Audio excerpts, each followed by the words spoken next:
Welcome back to another episode of Laser Radio. I'm Brad Sohner. Today we're talking to Michael Engleman, a former pro who won some early stages at the Coors Classic, went on to ride for the Coors Light team from 91 to 94. He also spent some time with U.S. Postal in 1996 and then ended his pro racing career in the 1997 and 1998 seasons with the Navigators team. He now works with the Mission Sports Group, trying to make women's cycling better all over the world. He's got some great stuff in the works. We talk about that and more, but first, this episode is brought to you by the new Laser Bullet helmet. The perfect combination of aerodynamics and ventilation, the Bullet is designed with a narrow front profile and smooth top section with minimal venting for maximum aerodynamic benefit. The air slide system allows for ventilation on demand with a quick and easy adjustment of the front vent cap. Compatible with both the Laser LifeBeam integrated heart rate monitor system and the Laser Inclination Sensor Position Monitor, the Bullet is available in both standard and MIPS versions. In stock and available now, visit your local Laser dealer for more information on the Laser Bullet.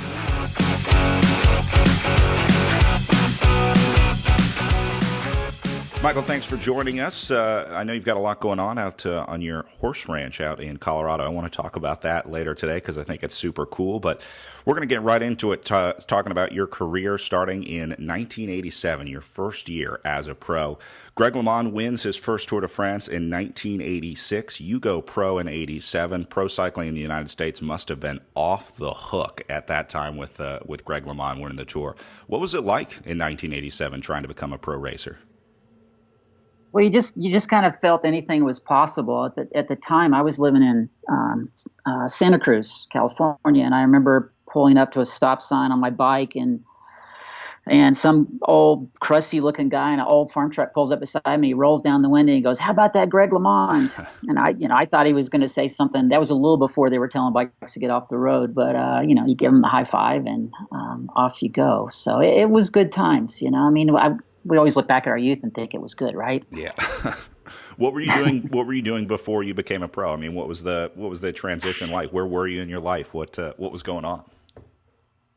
I was working at a running store or a bookstore, in San Jose, California. And I'd been a runner, always wanted to be a runner. I ran, I think, a 2:30-something marathon when I was 17, and I was running with the Dallas Cross Country Club and thinking, Frank Shorter was my hero, and I wanted to commit to running. I just kept falling apart. I just could not.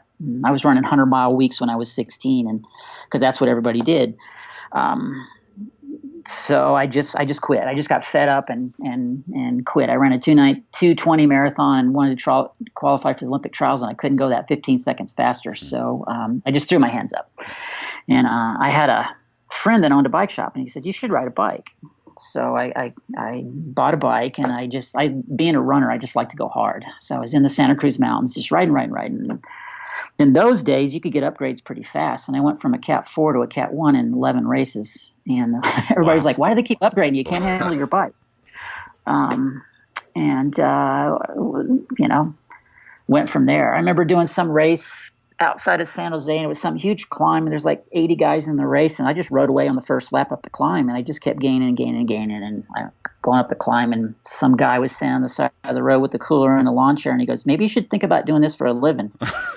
And I was just having, I think I had gone through this whole career of, being a runner, so you just become a runner. It's not about, right. And I was sponsored by Asics and Adidas, but it wasn't money. It was who you were. And I think I thought about that at cycling at first was just, this is another thing that I can go out and have fun. It was never about being in the press or even at the time, even thinking about signing a contract. So after that race, a small club out of Penryn, California, signed me, Solo Cycles. And I think I won Nevada City or was second in Nevada City or something. And then I got a call from Schwinn-Icy Hot saying, "Hey, would you want to ride?" And that was 88, right? I think that 87 first year. Well, 80 was it 80, and in 88, I think I did the Coors Classic. I've got a result for a win 87? at stage 8 in 87. Oh man, you got it better than me. Yeah, that would be Squaw Valley. So yeah, Mike Farrell called me from Schwinn-Icy Hot and said, "You want to ride ride the Coors Classic, and I thought, sure, why not? So jumped in and, hung. And, I remember that day at Squaw Valley, I was in a break of maybe 8 or 9, and Davis Finney was in there. He's one of my best friends now. And everybody kind of thought I was a joke. And I'd been in a break with the whole 7-Eleven crew at the Vulcan Tour earlier in the year in Red Bluff. And it rained and I couldn't put my jacket on. And Andy Hampson came back to me and said, "You want me to push you so you can put your jacket on?" It's like, no, I'm fine. And I froze and dropped out of the break. And so at Squaw Valley, I attacked on some climb with, 30 miles to go. And I remember Davis going, "Let him go. He'll be back." Yeah. Famous last words. So anyway, well, there was no reason for them to chase me. And I'm not sure they didn't. But, you kind of, it's funny working with athletes now because you're trying to tell them what's really important. Those moments that are important, and sometimes they don't see them that way. Obviously, if you're, world nationals or worlds or whatever, Olympics, you start to, those make an impression. But, looking back, that was one that, I kind of finally went, well, maybe I can do this. Yeah, I got to imagine that's a big boost of confidence, especially with that field. I mean, that was the who's who. Like you got to race against pretty much the best of the best pretty early in your career. Yeah, it was funny, having watched, Alexei, at the Olympics, and then, riding with him on that team. So, you see people on TV and wonder what they're like, and then you get to ride with them. Yeah. So, anyway, it was funny in those days. I mean, it was kind of this little bit of class warfare. The fields are so deep now, and they're deep then too, especially at something like the Coors Classic where there's European riders. But, 7-Eleven was the cream of the crop for here, and everybody else was chasing them. And they were so powerful. And I think it taught certainly me how to be more tactical. And not that I was always the most brilliant tactician, but it kind of carried over to Coors Light. That was just a good group of guys that, really crafty riders. Yeah, that was I think an important run or an important team in the U.S. from 91 to 94. You raced on Coors Light. I read an interview somewhere a while back where I think you said that would be, if you had to recreate a team, that would be your squad. If you had to go back to one squad, what was it about the Coors Light years that made it so great for you? Yeah, a great group of guys. I mean, a great crew. I mean, the staff too. And it was, Len Pettyjohn was really good at picking a good group of people. Yeah. That was funny. He'd always seemed to I called him on it one time later, and he kind of grinned. It's like he always wanted to put one fly in the ointment just to see how we all handled it. But his deal was hire good people and let them do their job. And he didn't second guess us on tactics. And I think we just got to know each other really well. I'm a big fan of soccer, and you watch how teams can play. They just know where their teammate is. They know where they're going to cross the ball. And, anything in sports is how you become a team. And, it's one of the reasons why I enjoy working in women's cycling, because especially, women coming from soccer, they really get that team aspect. And, a lot of men kind of come up with that team idea. So Len just, he always let us know he cared about us. He wanted us around, and he did the best he could, and we appreciated that in return. Tell me about the other guys on the team. I mean, obviously, everyone has their dream roster, right? The guys that they like to ride with, or the fastest guys. But it sounds like that team was not. I mean, they were the strongest riders, but you guys got along too. I mean, it seemed like it was a pretty. Everything I hear from that team is positive memories. It's just, it was kind of this merging of histories. I mean, I was older, but I was coming up, and then you have like a Scott Moniger, somebody that's the next up and comer. You're able to sit around the dinner table and talk with, Kiefel and Davis and, Dave Mann, David Farmer. I mean, it's just a good group of guys. And it's not a magic thing. And I think in those days, it was funny having Davis. I remember when they signed Davis, and, there was kind of this buzz. Well, Davis he's just stringing out a couple more years, making a few bucks. And he was just as passionate and competitive and driven as he probably ever was. So, and that carried over on the team. I think one thing that happens too is you just don't want to disappoint your teammates. Sure. It's not like we're, and not that we lived high on the hog, but we didn't, we weren't all piling into a, same hotel room either. So it's one of my philosophies now with every athlete we work with. You're just going to out-pro everybody, which means no matter what the situation, you're just the ultimate professional. And sometimes it's easier to do than others, when you get a better night's sleep. But it was just I think there's a little bit of the ego thing, but I think we always wanted to just set a good example too. And I think that was one thing Davis always pushed. We're always going to look right and be on time and show ourselves well. And Davis always made an impression on me. So, and you just always saw the possibilities. You just thought that team was going to go on forever. Sure. Speaking of making impressions, the bikes that you guys rode, are you a tech guy? I mean, did you keep all your old bikes? Are you a tech geek like some cyclists, or are they just? I don't even own a bike anymore. Yeah. Well, I technically do own a bike. I think a number of the women got together and bought me a bike a couple of years back as a thanks, because I didn't have a bike, and I actually loaned it to my farrier right now, our horseshoer. Yeah. So he's riding it. But I love the technology, and it's funny. We're working with an Olympic speed skater right now, me and Manganello, and you just watch her skate. It's such a cool thing. And just to trade the technology. So I'm always thinking, especially working with athletes now, I think there's things I probably didn't know then. I want 28-hole, 28-spoke front wheel with a Mavic 280. I don't want the heavier rim. That was technology, and you pumped your tires up to 140 and but it was funny when titanium came in, I stayed with steel, and when carbon came in, I stayed with titanium. So I don't know if that means I'm a little retro or it means it means you know what you like.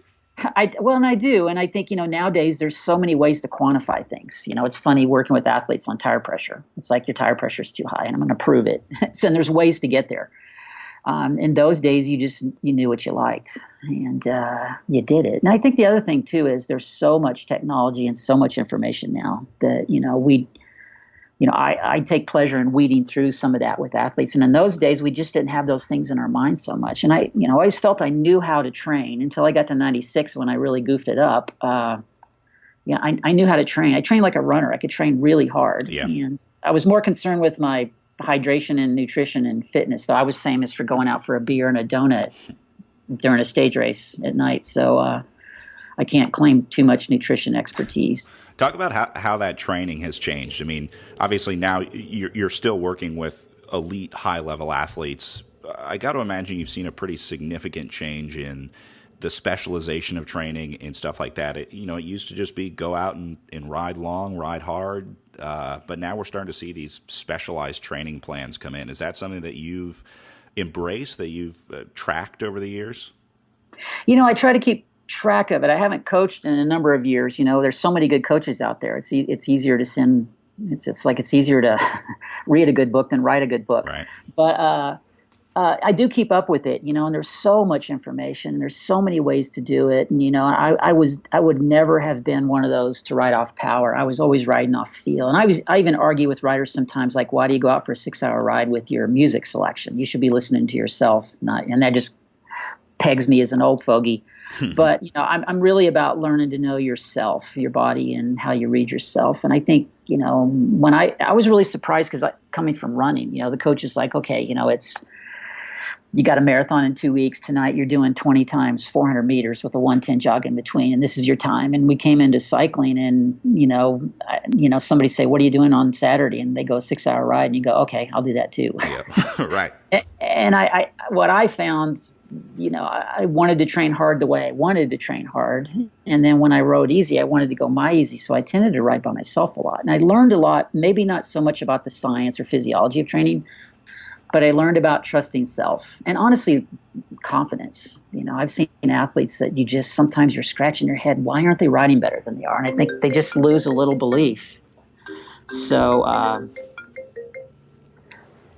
sorry about that. No worries. Talking about events, did you have a favorite? I mean, looking back now, I know a lot of events run together.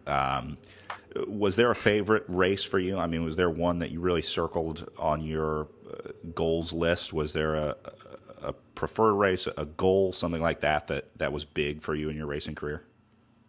Well, anything that went uphill, Yeah. I mean, there's races that stand out in my mind. I always loved, Cascade Classic. I Yep. mean, Bend, Mount Evans, obviously, Nevada City.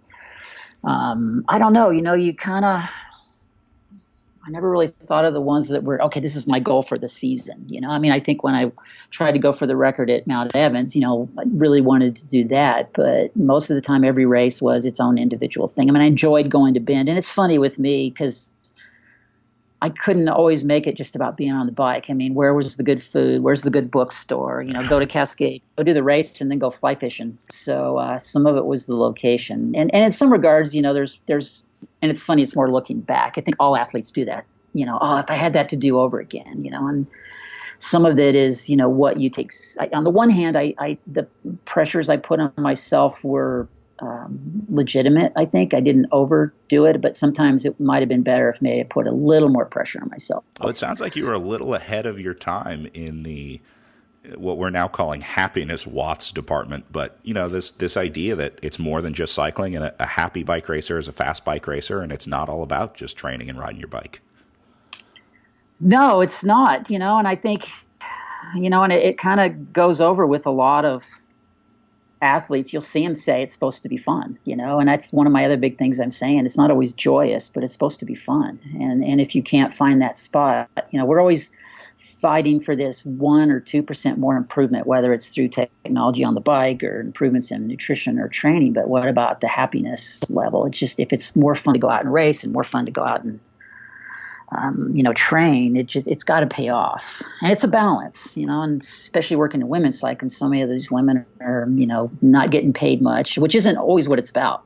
It's just, can you pay your health insurance and, pay your rent? Yeah. But the other thing, I think one thing with the women athletes, they know it's their time in history to do this, they're going to do it. And so do guys. I'm not saying it's, one side's right and one side's not. So I don't know, the other big thing I'm always preaching is, and I'm quite the preacher, is, the better you get in the sport, there's anywhere in life, more and more people are going to tell you, you need to do it this way or you need to do it that way. And listen to me. And I'm always saying there's 2 or 3 people you're always going to trust.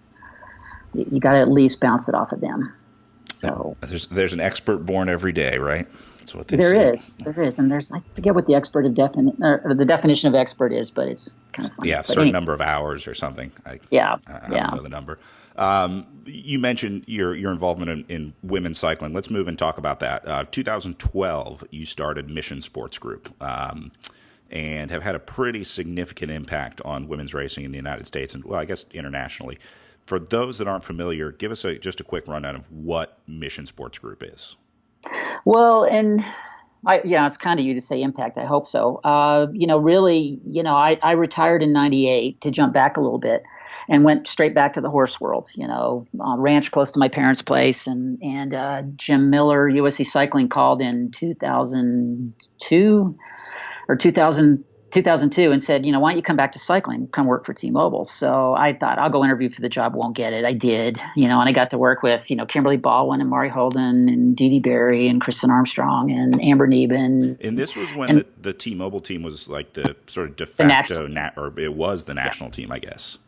Which is tough. Usually when you pick a team that good, you're picking, here's our leaders, here's our workers, here's my sprinter, and that was like the 12 best riders in the country. So it was interesting. But, my oldest friend in cycling is Ruthie Mathis, and I always saw what Ruthie went through. And I knew a little bit about what Inga went through toward the end of her career. So, and I knew other women cyclists too. And, especially at races, we'd say, well, we get in the team van and, go off, and the women are having it a little differently. But I saw their passion just as much. And my dad was a really pretty well-known horse trainer, and he was really good with colts. He was, as he always called them, underdogs. Mm-hmm.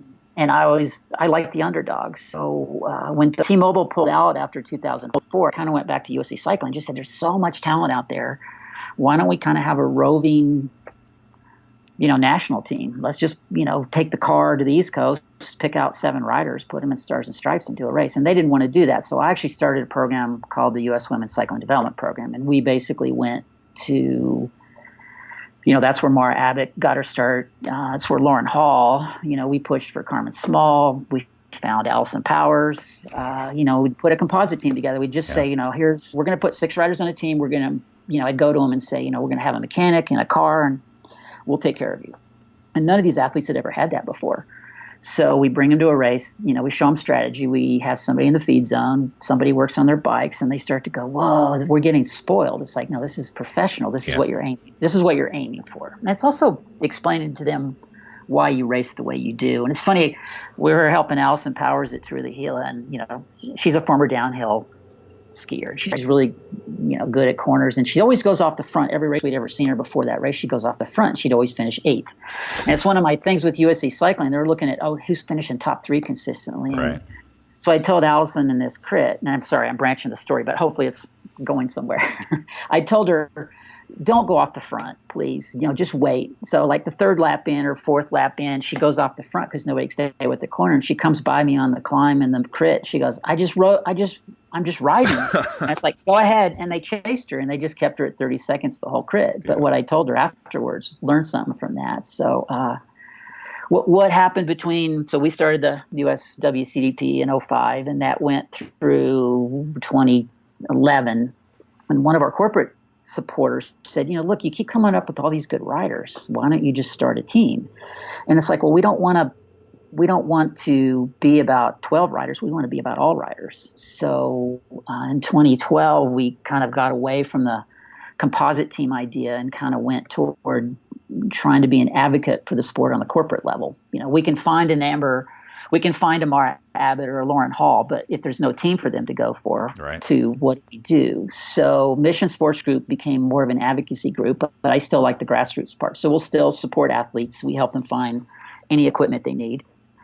We get them coaches, we talk to teams for them. And on the whole, we're on this long, bumpy road of trying to drag in Fortune 500 companies into women's sports, even if it's not cycling. So the plus to that is, we're in the right groups. The negative is, we're still up against NASCAR and, NCAA football and honestly men's cycling. Sure. So, we keep coming up with good athletes, and that's what keeps me happy. I was going to say, it has been a consistent turnout of identifying and growing athletes, and then, sort of letting them go on their own. It's got to be rewarding to see those alumni of the program, I guess, go on to be the top cyclists in the world. Does that give you the pleasure that you were looking for, the sense of accomplishment that you were hoping for, even if it's just a little bit, for a little moment when you see one of your riders succeeding in cycling? Short answer, yes. I think, I always tell athletes, especially when you're talking to an athlete that's got a master's degree and is making a good salary and has insurance, to say, this is your time to do this. You were born to do this. So if you want to do it now. And the problem for me is I don't have to ride, so I can do this for years and years and years and not make much money. But the rewards are huge, and it's true to see, where an athlete comes from. And, you can take Lauren Hall, who ended up winning Ghent Wevelgem. You can, and nobody knew who she was. And, you get a call from Mississippi and say, there's this girl that's she's in this group ride with 60 guys and they can't drop her. And every single one of them wants to drop her. And, you should help her out. So we point her in the right direction.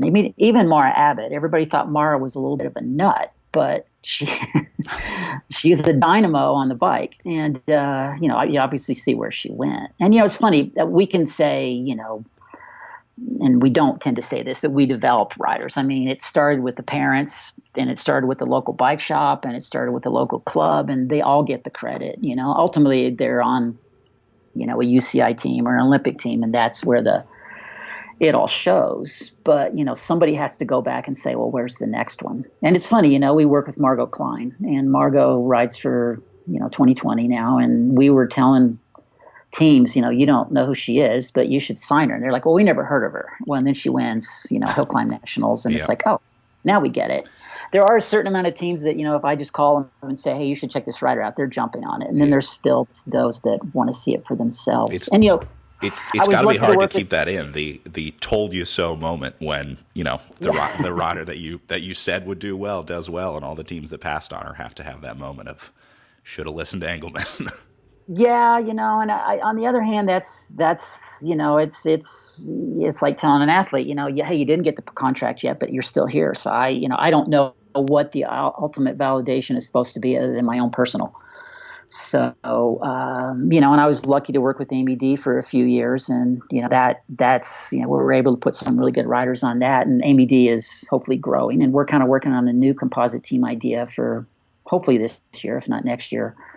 So there's tons of talent. Everybody's, we work with a velodrome company, and I talked to somebody actually in an organization in the U.S. that should know better. And I said, they're wanting to build 3 or 4 more velodromes in the U.S. And he said, there's no talent coming out of the velodromes we already have. Why do we need more velodromes? And I see completely the opposite. Yeah. I mean, it's enormous. And so it's a fun, and at night, the only time I ever struggle with what I'm doing is 2 a.m. when I wake up, because I can't get back on the computer and start sending emails, but I just see talent everywhere. And, it's funny. It's like recreating. It's like being a parent all over. You tell your kid, don't worry about that at school, and, go do this because you're going to wish you did. And then your kid grows up and spectacular. And I get to do this with athletes over and over and over. And honestly, there's so much expertise out there with teams and coaches that it's easy to pass athletes. We don't ever try to hold on to them. We want to pass them on. And it's easier to pass them on now. There's more teams, and there's more people that really care about women athletes and understand how to develop them, and can also take the time. They don't have to rush them in and say, well, I've only got 9 slots, so this rider has to perform. I mean, certainly more teams and more opportunities for all cyclists, women and men today. Looking at, if you were a male pro cyclist in 1987, certainly not as many opportunities then as there were today, but obviously a much bigger growth in women's cycling. Are you happy with where things are now? I don't think anyone should be happy with where women's cycling is now, but I mean, do you feel like you've been making progress over the last 10 years? I do. And I think probably the one piece I'd really point to is empowerment of knowledge. I think athletes and the people that support women athletes are understanding how to take the routes, to say, used to be you just took this shot with these 3 teams, and if you didn't get it, you're back to racing locally on the club. And now there's, teams coming to say, do Joe Martin or North Star, and they're looking for guest riders. Yep. And I'm like, hey, I know the one you want. Yep. And so those opportunities can come. And it's funny, we help quite a few athletes. We have a few under contract, and we don't really charge them anything. And we have a lot that we do help. And it's funny, I've really seen this increase since always, with teams saying, man, we had to increase our budget just to keep our riders. The hard part for that is those teams, that usually means they have to cut their budget somewhere else. But we're going the right direction, and it's just a long slog. But the athletes are smart these days. I mean, and it's funny. I've always said, don't talk to me. Let me hook you up with Amber Neben, or call Lauren Hall, or Kristen Armstrong, and they get on the phone, they ask questions, and the one thing with women, they tend to be pretty supportive of each other to a point. The other cool thing with women, they can be just as vicious and as men can these days, and as they should be. Yeah. So I'm hopeful, I'm positive, and we try to give some positives. And it's funny with the men's side, we help a few men. We're trying to get more riders from Mexico here. And, we keep seeing these super talented guys, and there's just no place for them to go either. It's hard to stand out in the men's field. In my day, if I don't know how, if I could climb like I did now, who would take a risk on me versus, what they did back then. There's so much talent, so much power in the men's field. It's, you still have to stand out. You still have to fit in that team that is going to say, well, you're not going to do a full race schedule, but we'll try to get you in as many as we can.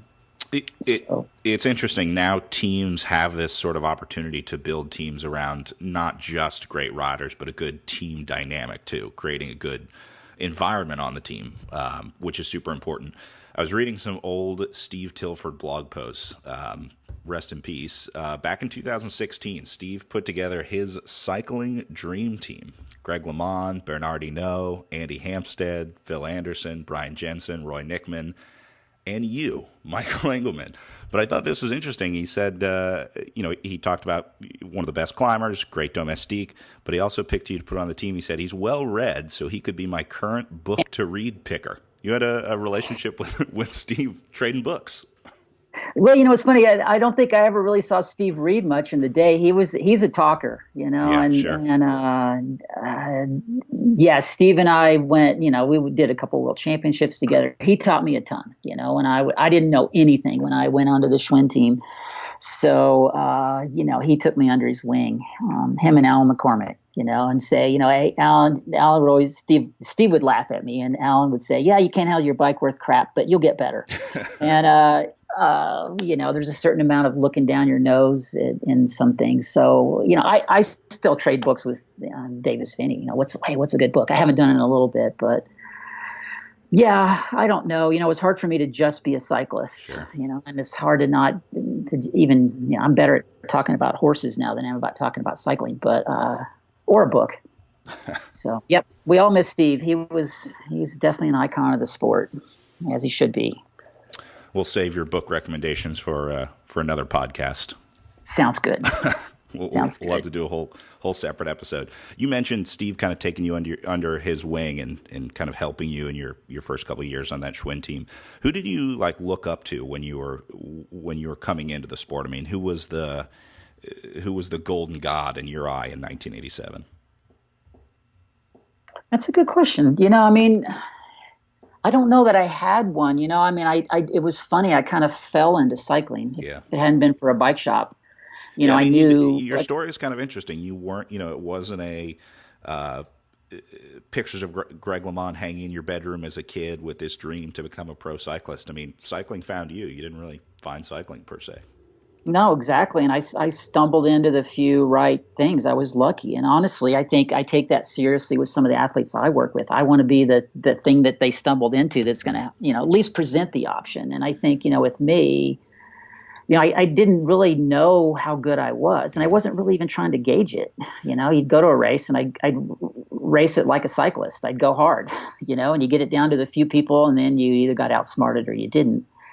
But I fell, Steve, even though he made fun of me all the time, he always had my back. Yeah. It's like, look, you need to learn this and you need to learn that. And it's funny with now, whether it's, Wayne Stetton at Shimano or something, he'll you need to send that rider out to me and I'm going to teach her how to descend. I didn't have that back then. And, to be honest, Steve was a crazy bike rider. Yeah. He would, he would say, get on my wheel, and he'd go down a hill, and he was never looking back to see if you were there.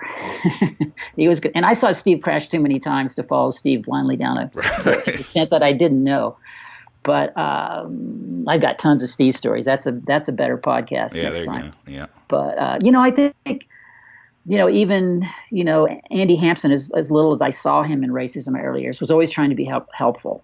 There was a certain amount of ego in the deal. And it was a small field, and it's a little bit more like breaking away, maybe, where hey, you don't belong to be here. That's my wheel. But there was the ones that would say, Davis and Andy and Steve and Alan McCormick, who obviously my teammates, said, look, what did you learn? And that's a big thing with working with athletes now. It's why we try to put this composite team together with the real director to say, this is why you got dropped. It's not because you're not good.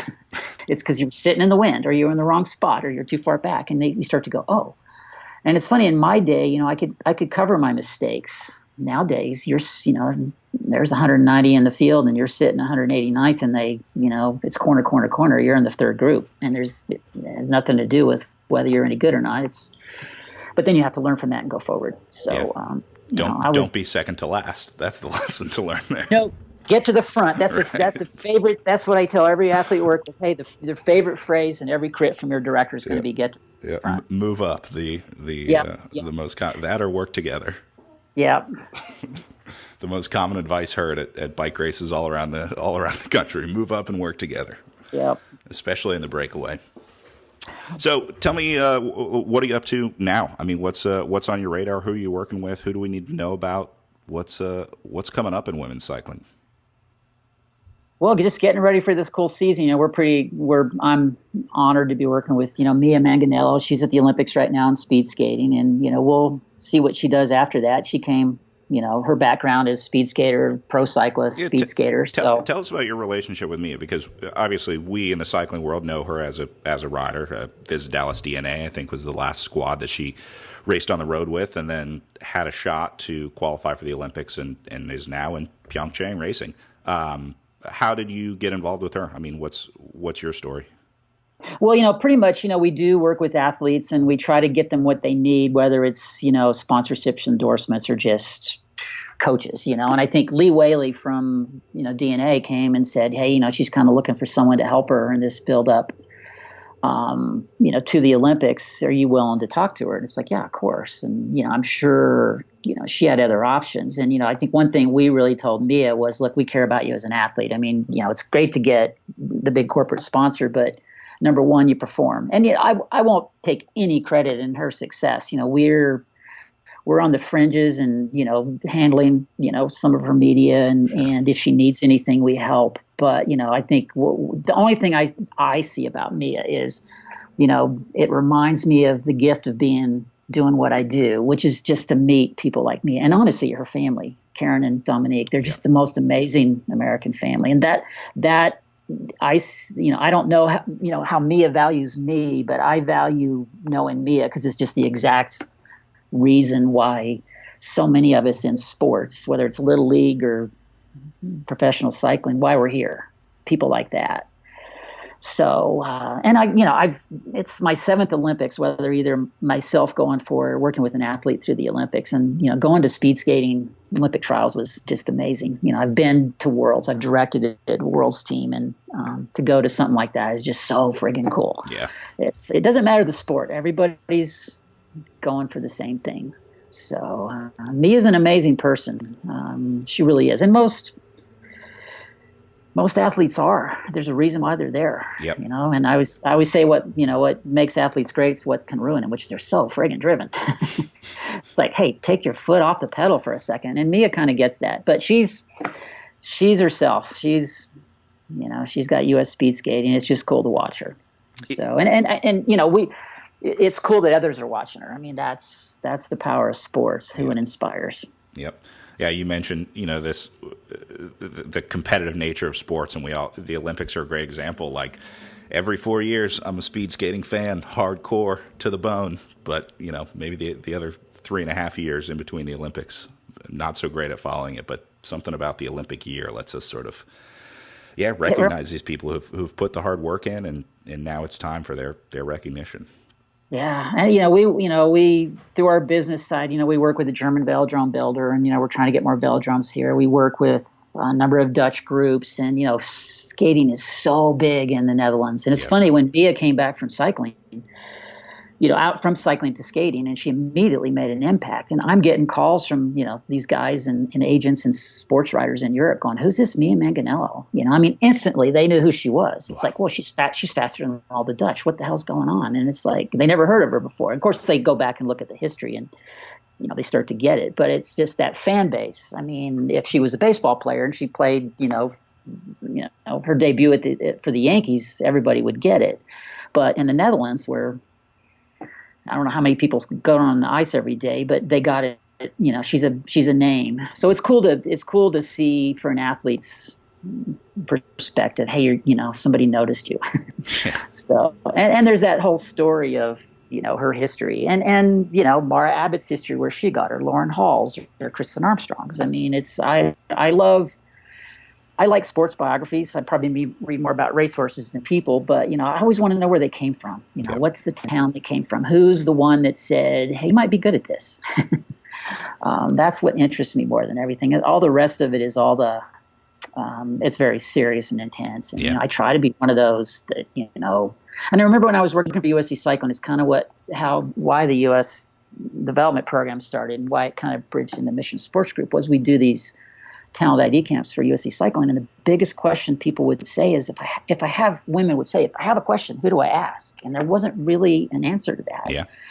And women don't even know how to approach a team, or how do I find a coach, or why is this wheel better than that wheel? for this. And I think we kind of evolved into the fact that we wanted to put a group together that we were that phone call, and it's funny, races send us riders all the time. They're looking for a team. Do you know a team? And, it's not a good business model, but it's a good, I'd love to go back to USC Cycling and pitch it again, saying, hey, just have a staff of 3 people that can connect any rider with anybody. Yeah. We find a young rider, I'm calling teams in Europe and I'm calling teams here saying, just keep an eye on her. Just watch. This is one you want to know. Everyone has that one moment, that turning point moment, like you talked about, the guy on the side of the road that says, maybe you should do this professionally. It's like, but just getting the athletes to that one moment where they can realize that this can be a life-changing thing, this sport, whatever sport it is. Well, it's, you never know what impact you'll make by taking that one step. I've said this often. I've seen a $350 plane ticket change an athlete's career, if they can get to the race. And I've seen a phone call change an athlete's career, and we try to help with that. And we're certainly not the only ones doing it. It's funny. I'm big on cliches, and I always say, we're always trying to grow cycling and we're all fighting over a piece of the pie when we should just be building a whole new bakery. And I've said that before. That's not a brilliant statement, but I think there are more people rallying, and obviously on the women's side, we kind of have to rally. And I'll get calls from Europe saying, "Hey, Michael, who's the up and comer?" And there's some good ones out there, some really good young ones. Katie Klaus, obviously, and it's funny. Write these names down: Ryan Jastrop and Megan Jastrop. Yep. I mean, I think she just turned 16 and Ryan's 17, and not just that those kids are so talented; they're just amazing people. So they'll go far, and they're everywhere. And there's probably a soccer player out there that's the next world champion. We just haven't talked to her yet. Yep. It's about finding the opportunities, about getting them there. That phone call or that plane ticket that can change their lives. Yeah. And, it's tough running a team, having run a team, you're saying, I got to take care of my 12, I don't have room for anybody else. And that's why I really like the composite team idea to say, we're trying to do something with, now that I'm leaving MED to try to do something like that again, but maybe expand it. Right now, we're talking, we've got riders from 6 different countries. Honestly, sometimes it's easier to work with foreign athletes. We kind of have them captive once they get here, right? Which isn't the point. Right. But their federations are saying, no, run with this, Mike. We just need them to have a race experience. It's a little harder sometimes with USC Cycling or others. But, this whole idea to say, you tell a team, look, you can scrape for your budget to get to 100,000 and try to, get to 15 races with these 8 women, or, can you just aim for 5 or 6 races and get the best riders you can pick up. And, you can see how Amy D has, had results doing that. And we had results, doing that with the USWCDP. And, we'll hope we'll maybe duplicate it again with the Inga Thompson Foundation team or whatever we end up calling it, or if we even pull it together. That, if we just get good riders to good races, that's the step up they need. So, we can get them equipment, we can get them bikes, we have a house in Tucson, and probably outside of Austin. So we tell them, you don't have to worry about a place to live. We got you covered. And if we can't put a team together, we will get you on a team. And that's what's cool with talent. It's once you can get it to the right people, it jumps out, and somebody will find a place for you. Yeah, it's about the opportunities, about opening the doors, and I think it's pretty amazing that you've had your hand on the handle for so many of those doors over the last few years. Well, maybe I've just gotten noticed, and it certainly wasn't the point. We definitely are there's a lot of people that have our phone number and take it and use it. So, I have a hard time saying no. Yep. Well, hey, if people want to get in touch, if they've got the next great women's cyclist, or they've got an idea for women's cycling, I assume you're more than happy to talk to people about what they can do. Of course, anytime, and it happens all the time. missionsportsgroup.com is up. My email is m.engleman@missionsportsgroup.com, and usually anybody, I'm on Facebook. Anybody can find me, and I'm happy to help or pass. Luckily there's more people I can pass athletes on to kind of spread the load, so to speak. Yeah. So make it happen and find the next great female cyclist. I was going to say American cyclist, but you work with riders from all over the world, so. Yeah, and it's fun. We're seeing there's so much talent in Mexico. Trying to get them up here, and I love working with the Australians. There'll be a few more Australians coming to the U.S. too. So right on. Yeah, looking forward to it. Michael, thanks for taking the time today, man. We really appreciate it. And I really appreciate it. It's an honor. Thank you so much. Some good stories. Keep up the great work, and can't wait to see what you've got in the pipeline. Appreciate it. Thank you. All right. Talk to you again soon. That's Michael Engleman with Mission Sports Group on Laser Radio. Michael, thank you. Thank you. Don't forget to check out more great cycling podcasts on the Wide Angle Podium Network. Until next time, I'm Brad Sohner, saying thanks for listening.